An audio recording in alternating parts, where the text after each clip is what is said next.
now we'd like to move on to something else, Dominic Cummings said yesterday. He should have resigned in September, he said, after his advice to have a circuit-breaking lockdown was rejected. He said the Prime Minister had started to listen to experts other than those in the SAGE committee. Here's what he had to say. Then on the Sunday evening, there was a meeting with a combination of SAGE scientists and some external people.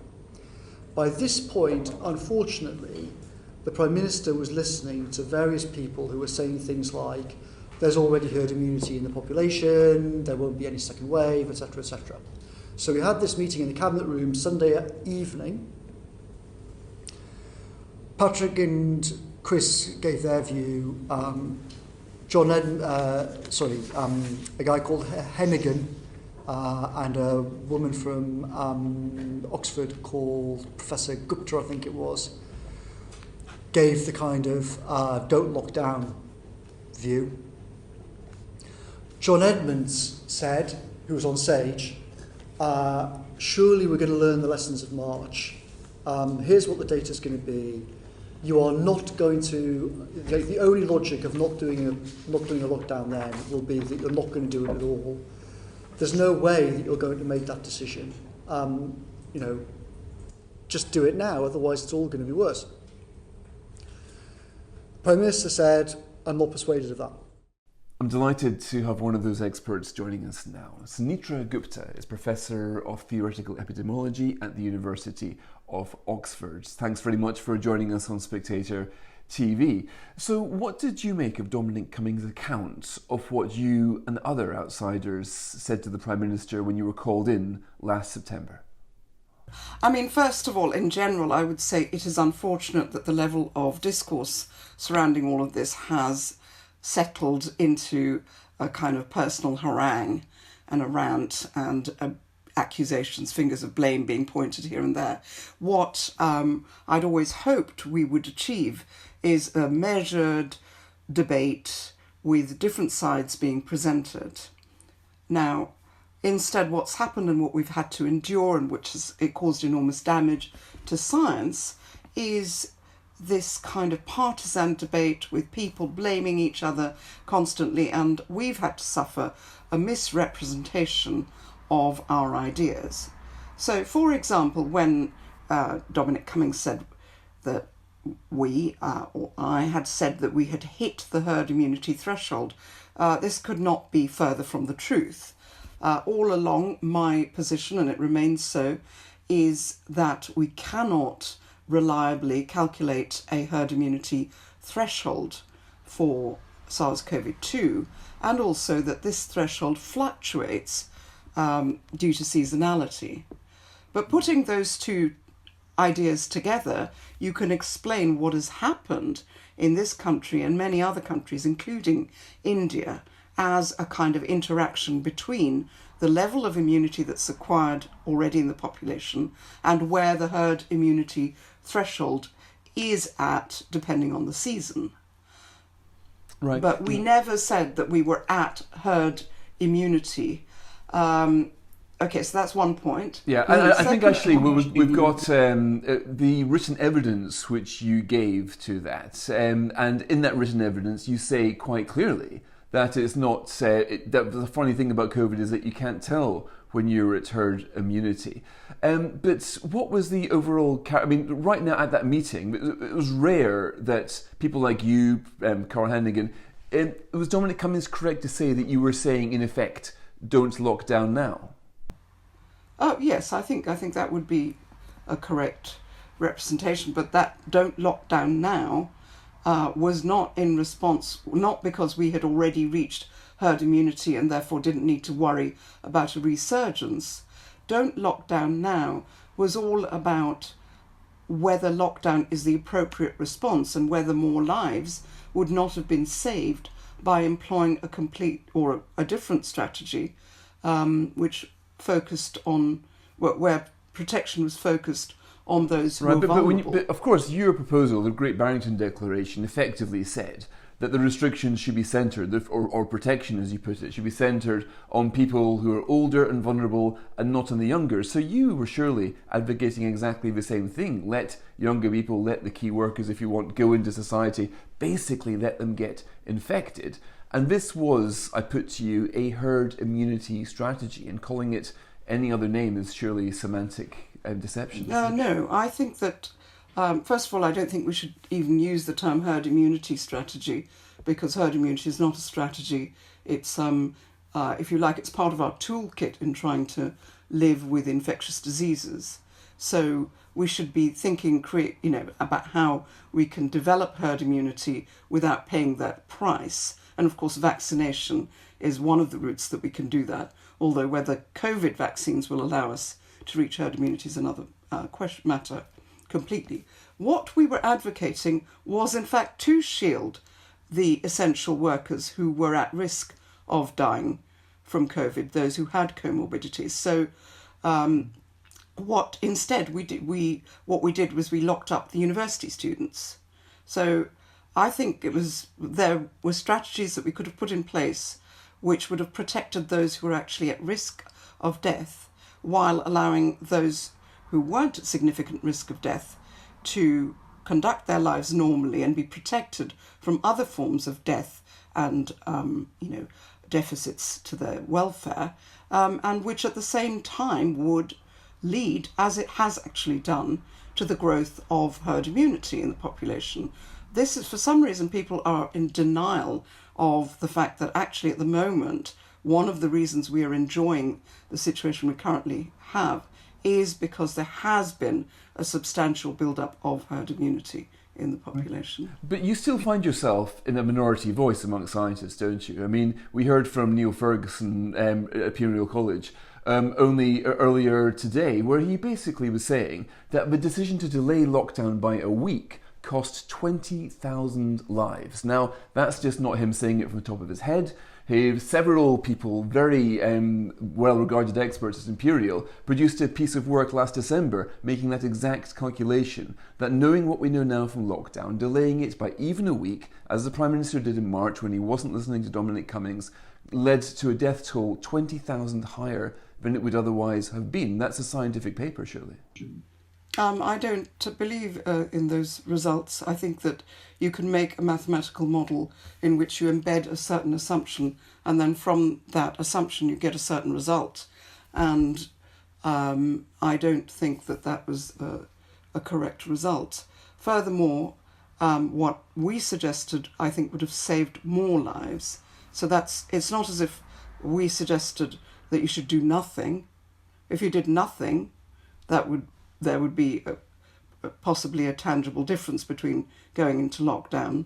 At least lockdown perhaps saves certain lives.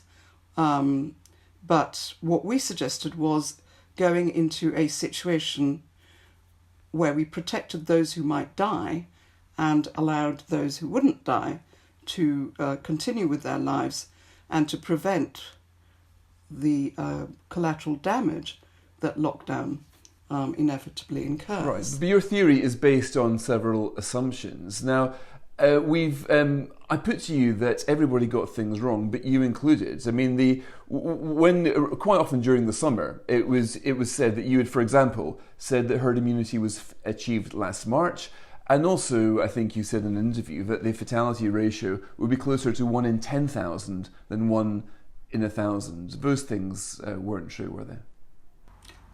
First of all, with regard to herd immunity, I don't think, as I said before, and I keep saying, I don't think we know what level of herd immunity was achieved in May.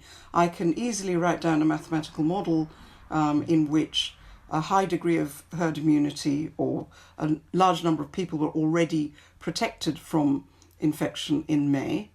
Of course, the herd immunity threshold itself dropped because of the summer, and so I would posit that it was immunity in the population that kept surges from occurring through the summer. Now, my colleagues would disagree with me and say, no, it was social distancing that kept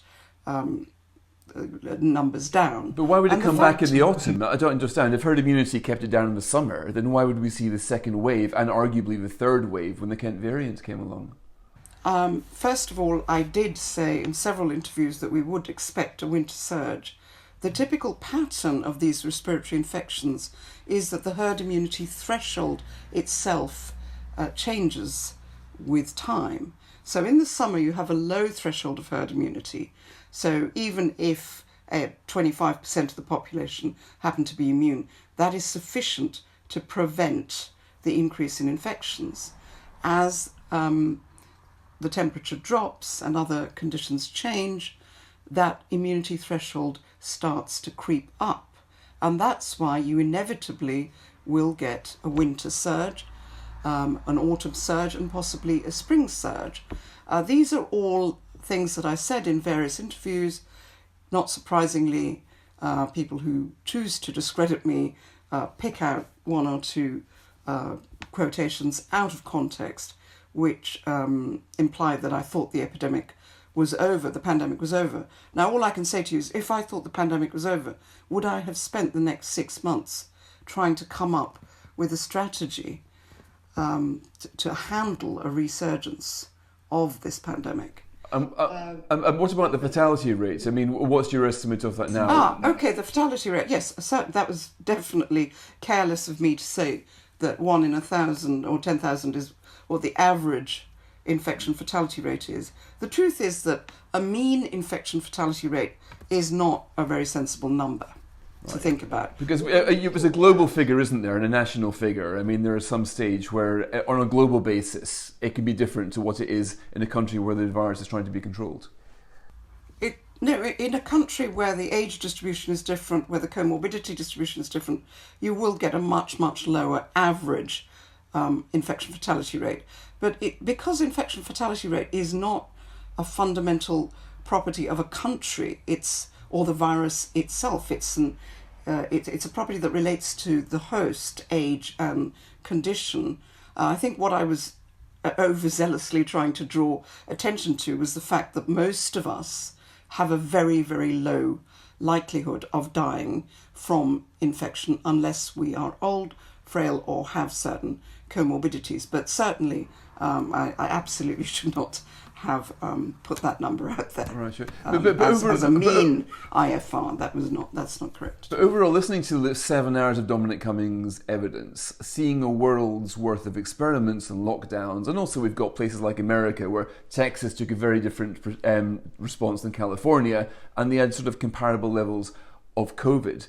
What do we think? The jury obviously is out on lockdowns, but seeing what we see now, do you think that Dominic Cummings is quite clear in saying that the delay in acting hard and acting early cost tens of thousands of lives? Are you saying that you are pretty sure that he is still incorrect in that view? I think he is incorrect, but what's really important here is that nobody should be saying anything with certainty. And the beauty of our focus protection plan is that it is robust to all these uncertainties. Regarding these uncertainties, academics should be having respectful and debates, which has not been permitted really in this whole saga. But really what should be happening is Neil Ferguson and I should be having a publicised debate where we present our assumptions, talk about our solutions, and come up. Maybe we won't agree. We will respectfully agree to disagree at the end of it. What we've been trying to do is come up with a plan that is robust to these uncertainties, and that is focus protection is such a plan. And the beauty of it now is that the vaccines allow us to deliver focus protection without getting into further debates about how do we actually implement it, how do we actually ask people to self-isolate over a period of time when the risk is high, how do we separate people in multi-generational households, all important problems to which I think there were answers.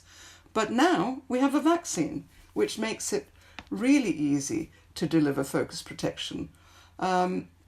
So I think this whole business of being certain, and particularly among people who aren't experts in the field, to have this certainty and exhibit this rage based on a certainty, it mystifies me. I would not have thought this was how a civilized society operates. Well, you certainly have been a victim of this rage, Professor Gupta, and I wonder at times what on earth inspired you to go against the consensus in the way that you did in an atmosphere where dissenting voices are hounded out. And indeed, there was a campaign to discredit you, pretty much run by a Tory MP, Neil O'Brien, who was after you. Did you not at times think, why did I bother? Shouldn't I have taken the more comfortable life? I imagine things have been pretty tough at times for you over the summer. I would be surprised if there hasn't been some campaign to get you to resign from university or something like that.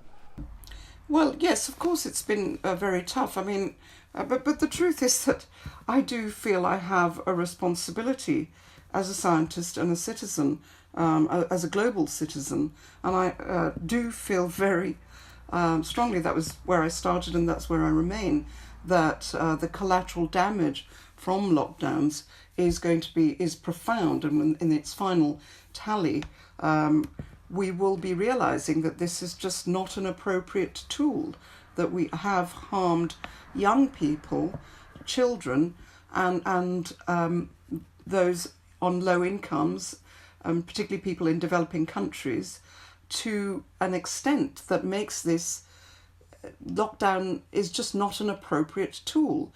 And that's why we try to come up with other tools that might be appropriate. And I still believe that focus protection is one of those. And now that we have a vaccine, it's possible to deliver that focus protection. And I think that's what we should get on with, rather than trying to blame people. And Professor Gupta, thanks very much indeed.